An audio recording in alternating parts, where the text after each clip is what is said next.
വാർത്തയെന്നാൽ വസ്തുതയാണ്. എന്നാൽ രാജ്യത്തെ ചില മാധ്യമങ്ങൾക്ക് അങ്ങനെയല്ല. അവർക്ക് വാർത്തയെന്നാൽ വർഗീയതയാണ്. മതസ്പർദ്ധ വളർത്തുന്ന വിധത്തിൽ വാർത്തകളെ വളച്ചൊടിക്കാനാണ് അവർക്ക് താല്പര്യം. അങ്ങനെയുള്ള മാധ്യമങ്ങൾക്കേറ്റ തിരിച്ചടിയെക്കുറിച്ചാണ് പറയാനുള്ളത്. നമസ്കാരം, രാഷ്ട്രീയ ഇന്ത്യയിലേക്ക് സ്വാഗതം.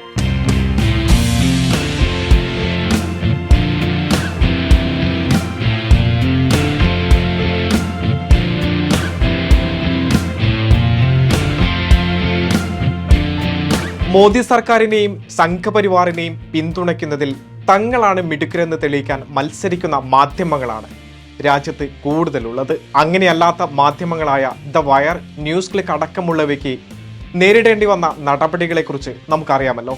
അതുകൊണ്ട് തന്നെ ഇരിക്കാൻ പറയുന്നതിന് മുൻപ് മുട്ടിൽ ഇഴയുന്ന സമീപനമാണ് രാജ്യത്തെ പല മാധ്യമങ്ങളും സ്വീകരിക്കുന്നത്.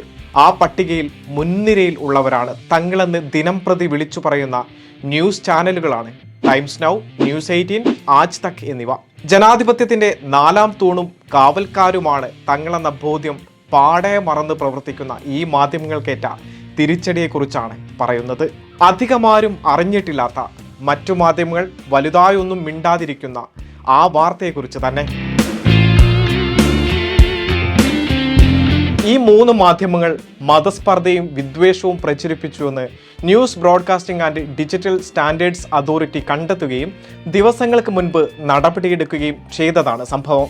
ടൈംസ് ഗ്രൂപ്പിന്റെ ഉടമസ്ഥതയിലുള്ള ടൈംസ് നൗ, നവഭാരത്, മുകേഷ് അംബാനിയുടെ ഉടമസ്ഥതയിലുള്ള ന്യൂസ് 18 ഇന്ത്യ, ഇന്ത്യ ടുഡേ ഗ്രൂപ്പിന്റെ ആജ് തക് എന്നീ ന്യൂസ് ചാനലുകൾക്കെതിരെ സാമൂഹ്യ പ്രവർത്തകൻ ഇന്ദ്രജിത്ത് ഗോർപാടെ നൽകിയ പരാതിയിലാണ് നടപടി. ടൈംസ് നൗവിന് 1 ലക്ഷവും ന്യൂസ് 18 ഇന്ത്യക്ക് 50,000 രൂപ പിഴയും ആജ് തക്കിന് താക്കീതുമാണ് നടപടി. വർഗീയതയും വിദ്വേഷവും പ്രചരിപ്പിക്കുന്നുവെന്ന കാരണത്താൽ ഈ 3 ചാനലുകളിലെയും പ്രത്യേക വാർത്താ പരിപാടികൾ നിർത്തിവെക്കാനും ന്യൂസ് ബ്രോഡ്കാസ്റ്റിംഗ് അതോറിറ്റിയുടെ ഉത്തരവിൽ പറയുന്നു.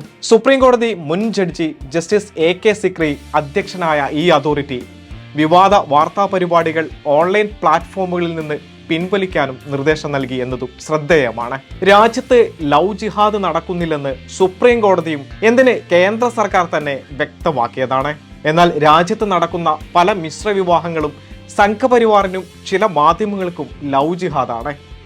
ഈ പേര് തന്നെ സംഘപരിവാർ രാഷ്ട്രീയ മുതലെടുപ്പിനായി മുന്നോട്ട് വെച്ചതാണെന്ന് അറിയാത്തവരല്ല ഈ നാട്ടിലെ മാധ്യമങ്ങൾ. എന്നാൽ അതൊന്നും കണക്കിലെടുക്കാതെ സംഘപരിവാറിന്റെ കുഴലോത്തുകാരായി ഇത് ഏറ്റുപാടാനാണ് അവർ ശ്രമിക്കുന്നത്.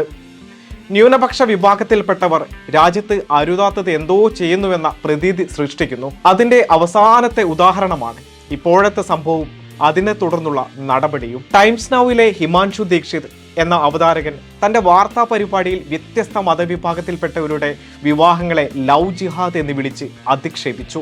പുറമെ ന്യൂസ് 18 ഇന്ത്യയിലെ അമൻ ചോപ്രയും അമിഷ് ദേവ്ഗണ്ണും അവതാരകരായ വ്യത്യസ്ത വാർത്താ പരിപാടികളിൽ മതവിദ്വേഷം പടർത്തുന്ന വിധം സംസാരിച്ചു. ശ്രദ്ധാ വാക്കർ കൊലപാതകത്തെ ലവ് ജിഹാദായി തെറ്റിദ്ധരിപ്പിക്കാൻ ആവുന്ന ശ്രമം നടത്തി.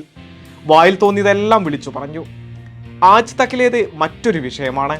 രാമനവമി സമയത്തെ സംഘർഷങ്ങളെ ഒരു മതവിഭാഗത്തെ ലക്ഷ്യമിട്ടുള്ളതാണെന്ന് ആജ് തക്കിലെ സുധീർ ചൗധരി സാമാന്യവത്കരിച്ചു.